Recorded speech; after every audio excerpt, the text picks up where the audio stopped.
Stevie Wonder looked at Michael Jackson and said, "You make great records, but can you make real music without all those producers?" 300 people in the recording studio fell silent. But what nobody knew was what Michael had been secretly learning for 2 years, or what those 45 minutes would reveal about both legends. What nobody in that studio realized was that Michael had been hiding a musical secret that would change everything they thought they knew about the King of Pop. But what I'm about to tell you will blow your mind. January 12th, 1985. Quincy Jones's birthday party at his Bel Air mansion. The biggest names in music had gathered to celebrate the legendary producer, Diana Ross, Lionel Richie, Paul McCartney, and dozens of others.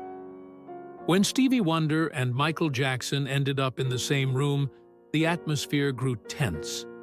Stevie had concerns about Michael's direction. To the musical genius who had been making music since he was 11, Michael seemed too dependent on technology and production tricks. The conversation started innocently enough. Someone mentioned Michael's latest recording techniques for "We Are the World," the layered vocals, the digital processing, the computer-aided mixing. Stevie couldn't stay quiet anymore. "All this computer stuff, all these overdubs," Stevie said, shaking his head slowly. "That's not making music. That's manufacturing sound." The room went quiet. Everyone knew this was aimed directly at Michael. "Real music," Stevie continued, his voice growing stronger, "comes from here." He pointed to his heart. "And here." He pointed to his hands. "Can you sit at a piano and make people cry with just your voice and 10 fingers? Or do you need all those machines to feel something?" "Real music," Stevie continued, "comes from here." He pointed to his heart. "And here." He pointed to his hands. "Can you sit at a piano and make people cry with just your voice and 10 fingers?" But what happened next surprised everyone in that room. Michael didn't get defensive. He didn't argue. Instead, he did something that shocked Stevie Wonder. "You're absolutely right," Michael said calmly. "I've forgotten what real music feels like." Stevie was taken aback. "What do you mean?" "I mean, would you teach me? Show me what you mean by real music?" The party guests exchanged glances. The King of Pop was asking for a lesson from the master. But what they didn't know was that Michael had been secretly preparing for this exact moment. For 2 years, Michael had been taking private piano lessons with an elderly jazz musician named Harold. Not for any album, not for any performance, just for himself, learning to connect with music in its purest form. Every Tuesday night, Michael would slip away to Harold's small studio in West Hollywood. No bodyguards, no entourage, just a student wanting to understand the instrument that had intimidated him since childhood. "Music tells the truth," Harold had taught him. "Everything else is just decoration." Michael had filled 3 notebooks with musical exercises, chord progressions, and emotional techniques. He'd been preparing for the day someone would challenge his musical authenticity. "You really want to learn?" Stevie asked, genuinely intrigued by Michael's humble response. "Not learn," Michael replied, his voice steady. "Prove, to you, to myself, to everyone in this room." The party guests exchanged nervous glances. This felt bigger than a simple demonstration. A few weeks later, they found themselves in Quincy's basement studio. 300 people followed them to the basement recording studio, sensing they were about to witness something unprecedented. But what Michael revealed in that studio would shock everyone. Stevie sat at the piano first. "Real music," he said, tells a story without words first. His fingers found the keys, and for 5 minutes, Stevie Wonder created pure magic.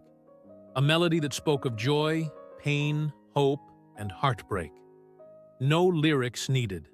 Every note seemed to contain decades of lived experience.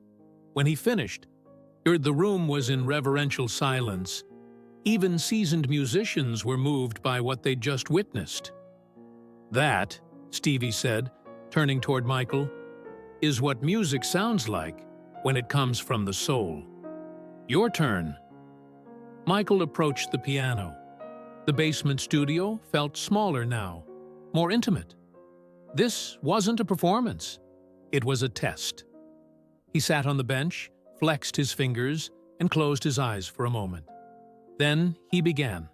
What happened next left Stevie Wonder speechless. Michael began playing a melody no one had ever heard. Simple at first, then building in complexity. But this wasn't showing off technique. This was emotional storytelling through music. The melody was haunting, beautiful, telling the story of a lonely child who found joy through music, and every note seemed to contain years of hidden feelings. The pressure of fame, the loss of childhood, the search for authentic connection. Harold's lessons were evident in every phrase. The way Michael's left hand created a foundation while his right hand sang the melody. The subtle dynamics that pulled listeners deeper into the emotional landscape. Stevie's head tilted as he listened, his expression shifting from skepticism to surprise, to something approaching wonder. This wasn't what he expected from the King of Pop. The room was completely silent except for Michael's piano. No one moved, no one whispered. They were witnessing something rare, a superstar revealing his true artistic soul. But you haven't seen the biggest shock yet. 3 minutes in, Michael began to sing softly over his piano playing. Not any song anyone knew. See, he was improvising lyrics in real time, creating a complete song from nothing. "Sometimes I wonder if they see the real me," Michael sang, his voice vulnerable and raw. "Behind the lights and the fame, there's just a boy who wants to play." The 300 people in that studio were witnessing the birth of a song that would never be recorded, never be released, but would be remembered forever by everyone who heard it. Stevie Wonder was crying. When Michael finished, the studio was dead silent for 15 seconds. Then Stevie began to applaud, tears streaming down his face. "My God," Stevie whispered. "Where did that come from?" Wait until you hear what Michael said next. "I've been hiding," Michael admitted.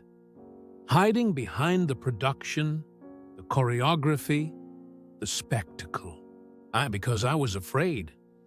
"Afraid of what?" "Afraid that if I showed who I really was, it wouldn't be enough." Stevie stood up and walked to Michael. "That was the most real music I've heard in years. Why don't you let people hear this side of you?" Michael's answer shocked everyone. "Because the world wants the King of Pop, not the broken kid from Gary, Indiana." The room was stunned. The biggest star in the world felt like he couldn't be himself. But here's the part that will change how you see both legends. Stevie placed his hands on Michael's shoulders. "The world thinks it wants the King of Pop, but what it really needs is that broken kid from Gary who can turn pain into beauty." From that night forward, everything changed between them. Not long after the party, Stevie called Michael with an unexpected proposal. "I want to explore this further," he said. "No cameras, no recording contracts. Just 2 musicians seeing what's possible." Once a month, for the next 4 years, they would meet in Stevie's home studio in West LA. The sessions usually lasted from sunset until sunrise. No managers, No record labels, no agenda. Michael would arrive with his notebooks from Harold's lessons. Stevie would bring new chord progressions he'd been experimenting with. Together, they explored musical territories neither had ventured into alone. Those sessions produced some of the most beautiful music that would never see commercial release. Instrumental pieces that captured emotions without words.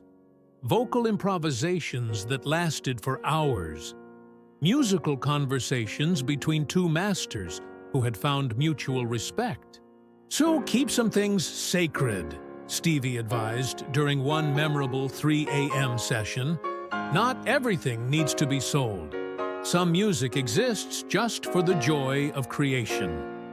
But what nobody knew was what this friendship cost Michael personally. Michael began incorporating more live instrumentation into his albums. Songs like Man in the Mirror and Heal the World showed a vulnerability that hadn't been there before.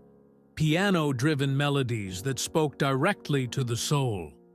But with vulnerability came criticism from some corners. Certain fans missed the pure pop perfection of Thriller. Why is he getting so serious? Critics asked. Where are the dance tracks? Michael found himself caught between two worlds. The showman the public expected, and the artist Stevie had helped him discover. Years later, when Stevie spoke about those private sessions, his voice carried deep respect. Michael was the most naturally musical person I ever met, he revealed in a rare interview. But he was also the most insecure. He could create magic with his hands, but he didn't believe it was enough. The recordings from those basement and studio sessions remain in Stevie's vault. Hours of pure musical genius that will probably never be heard by the world. Some things are too beautiful for public consumption, Stevie explained. They exist just for the joy of creation, for the moment when two souls connect through music.